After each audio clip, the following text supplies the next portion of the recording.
There is a specific moment that gives away who is actually happy, and who has just gotten good at pretending. It happens when nothing is happening. No achievement to celebrate, no crisis to manage, no one watching. Just an ordinary Tuesday afternoon, empty of any reason to feel anything in particular. Watch a person in that moment, and you will see the truth. Some people fill that silence with restlessness, reaching for a phone, a distraction, anything to avoid sitting still with themselves. Others simply exist in it, calm, unhurried, almost at peace with nothing at all. That difference is not luck. It is not personality. It is something they built, quietly, one small habit at a time, until it became who they are. By the end of this, you are going to understand exactly what those habits are, and why they work at a level most people never notice. Not vague advice about positivity, not another list you forget by tomorrow. 9 specific, almost invisible things that happy people do daily, things so small they look like nothing from the outside, but that quietly reshape a person's entire relationship with their own mind. And somewhere in the middle of this, we are going to get to the real question underneath all of it. Not what happy people do, but what they have stopped doing. Because that part changes everything. Let's start with the first one, because it happens before the world even gets a chance to interfere. The way a person opens their eyes in the morning. Most people, without realizing it, let the day open them instead. Phone first. Notifications first. Someone else's opinion, someone else's emergency, someone else's highlight reel, all before their own feet have touched the floor. And by the time they are actually awake, they are already reacting. Already behind. Already borrowing someone else's mood as their own. The people who seem lighter, calmer, more anchored, they protect the first few minutes like something sacred.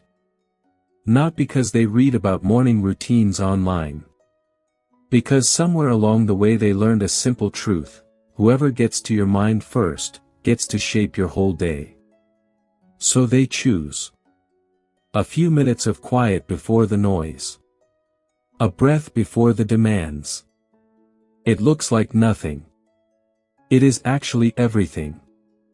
There is an old idea, going back over 2,000 years to Aristotle, that happiness is not a feeling you stumble into. It is something closer to a skill, built through repeated action, until the action becomes character. He did not believe a person becomes happy by wanting to be happy. He believed they become happy by consistently doing the small things a happy person does, until it stops being an effort and starts being simply who they are. That single idea is the quiet foundation underneath everything on this list. The second habit is one you would never guess unless you watched closely. They stop comparing their timeline to everyone else's. Not in the shallow way people usually mean this, not just scrolling less. Something deeper. They have made peace with the fact that their 20s, their 30s, their healing, their success, will not arrive on the same schedule as anyone else's. And here is what makes this hard. Comparison does not feel like a choice. It feels like information. It disguises itself as simply noticing reality, when really it is quietly borrowing someone else's timeline and using it as a measuring stick against your own life. Think about the last time you felt behind. Behind in your career, your relationship, your healing, your body, whatever it was. Now ask yourself honestly, behind whom? There is almost always a face attached to that feeling, even if you have never said their name out loud. Happy people are not people who never have that face appear in their mind. They are people who have learned to notice it appearing, and gently, without self-punishment, put it back down. Which brings us to something worth sitting with for a moment. So far this sounds like a list of good habits. Nice ideas, easy to nod along to. But there is a deeper layer here, and it is this. Every single one of these habits exists because, underneath it, there is an old wound that used to run the show. The person who protects their mornings usually once let other people's chaos define their entire day, and got tired of feeling like a passenger in their own life.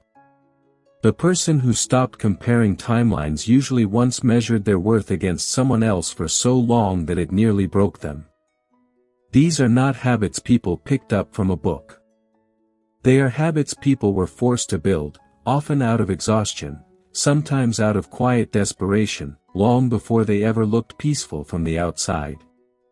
That is worth remembering the next time you see someone who seems effortlessly calm. It was rarely effortless. It was built. Third, they say no without drowning in guilt afterward. This one deserves real attention because most people get it backwards. They think happy people are simply more confident, so saying no comes naturally to them. That is not quite it. What actually happens is that somewhere along the way, they learn to separate two things that most of us keep tangled together: disappointing someone, and being a bad person. Most people cannot say no cleanly because in their mind those two things are fused. If they let someone down, some old part of them starts whispering that they have failed as a human being. So they say yes, again, exhausted, resentful, quietly disappearing a little more each time. The people who protect their peace have simply untangled that wire. They understand that a clean no, honestly delivered, without over-explaining, without 3 paragraphs of justification, is not cruelty. It is clarity. And clarity, even when it disappoints someone, is a form of respect. Fourth, they notice small things on purpose. Not gratitude journals, not forced positivity lists. Something quieter than that. The warmth of a cup of coffee held in both hands. The specific sound of rain against a window at night. A song that arrives at exactly the right moment. This is not about ignoring real problems by focusing on trivial pleasures. It is about training attention itself, because attention is the one thing almost nobody questions, and yet it decides almost everything about how a life feels from the inside. Here is the deeper layer nobody talks about. Suffering has a strange kind of gravity. It pulls attention toward itself far more easily than joy does.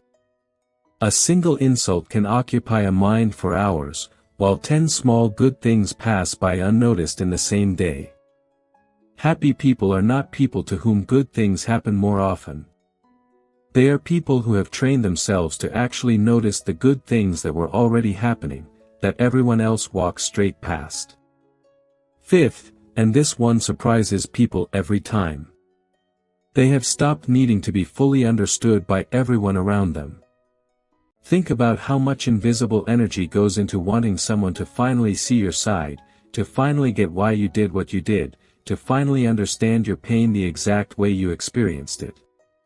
It is one of the most exhausting pursuits a person can chase, because it depends entirely on someone else's willingness to meet you there, and you cannot control that. At some point, the people who feel lighter simply stop performing their inner world for an audience that may never fully arrive.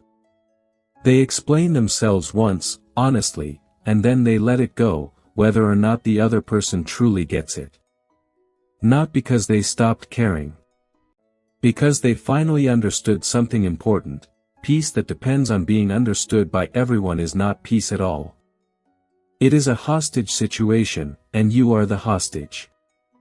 We are now about halfway through this, and here is where the picture actually deepens. All 5 habits so far might look like separate skills, separate lessons, separate things to practice individually. But there is a single hidden mechanism running underneath every one of them, and once you see it, you cannot unsee it in your own life. Picture a person standing at the edge of a river, watching the current pass by. Every piece of driftwood, every leaf, every log floating past represents a thought, an emotion, someone else's opinion, an old memory. A person who has not built these habits jumps into the river with almost everything that floats by. They grab the driftwood of comparison and let it carry them downstream. They grab the log of guilt and get pulled under by it. They chase every leaf of someone else's judgment, exhausting themselves trying to control a current that was never theirs to control in the first place. The happiest people have not learned to stop the river. Nobody can stop the river. What they have learned is to stay on the bank, and simply watch things pass, without leaping in after every single one. That is the entire hidden mechanism. Not the absence of thought, not the absence of pain, not the absence of difficult emotion. Distance. A small, deliberate distance between the self and whatever is passing through the mind in any given moment. There is a name for a version of this idea in Stoic philosophy, practiced by Marcus Aurelius nearly 2,000 years ago while he was, of all things, running an empire under enormous pressure. He kept private writings, mostly reminders to himself, about the difference between what is within a person's control and what is not. His own judgments, his own reactions, his own choices, those were his. Other people's opinions, the unpredictability of events, the behavior of those around him, those were not his to carry. He was not writing a philosophy for scholars. He was writing survival notes for himself, in the middle of one of the most demanding jobs in the ancient world. And the core of it still holds today, quietly present underneath every habit we have already talked about. Sixth, they move their bodies daily, and not primarily for how it looks. For how it resets the nervous system. A short walk, stretching, anything that gets a person out of their own head and back into their physical body for even 10 minutes. This is not fitness advice. This is closer to psychological maintenance.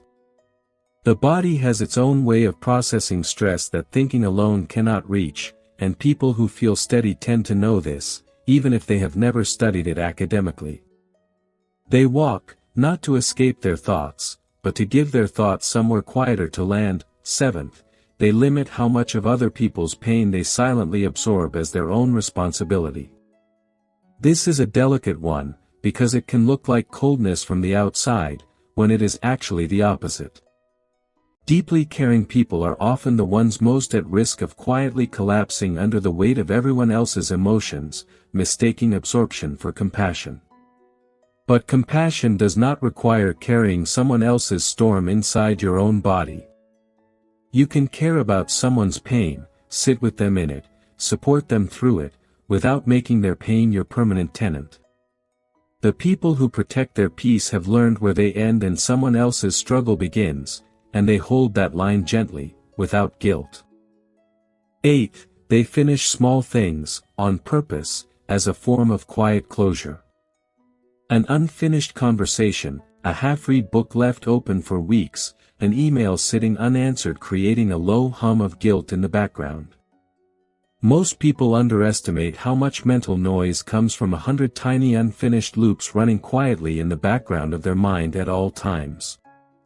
Happy people are not necessarily more organized than anyone else.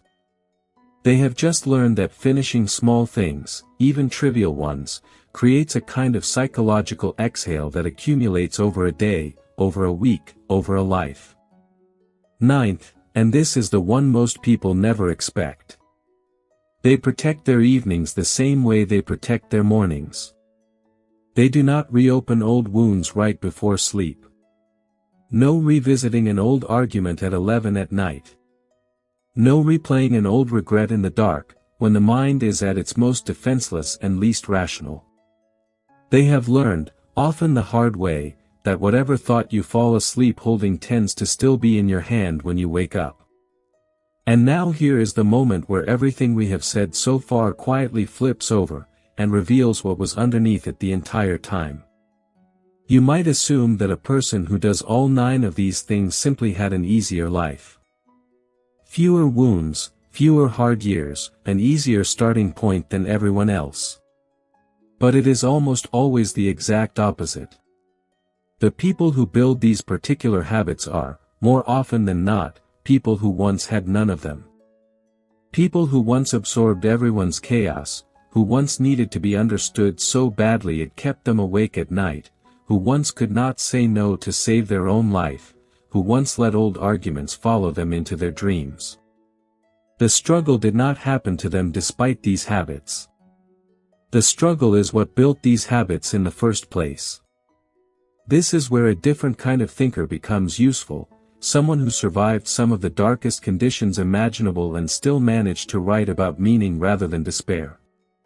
Viktor Frankl, who lived through the concentration camps of the Second World War, observed something that has outlasted almost every self-help idea that came after it. He noticed that between whatever happens to a person and how they respond to it, there is a space. And in that space lies a person's freedom, and eventually, their peace. Not the absence of suffering. The presence of a choice, however small, about what to do with it. That is the hidden gift buried inside everything we have walked through today. These 9 habits are not signs that someone had an easy path. They are the visible proof of a hard one, quietly survived, and slowly, patiently, turned into peace. So if you recognize your old self somewhere in this, the version that absorbed too much, needed too much understanding, could not say no, could not let a single unfinished thing rest, that is not a flaw sitting permanently inside your character. It is simply a habit that has not been rebuilt yet. And habits, unlike wounds, can always be rebuilt, one ordinary Tuesday afternoon at a time. If any part of this found you today, you know exactly which habit you are missing the most right now. Say it in the comments, just one word is enough, and let someone else reading it feel a little less alone in whatever they are quietly carrying. And if you want more of this, the kind of thinking that stays with you long after the video ends, stay close. There is more here for you.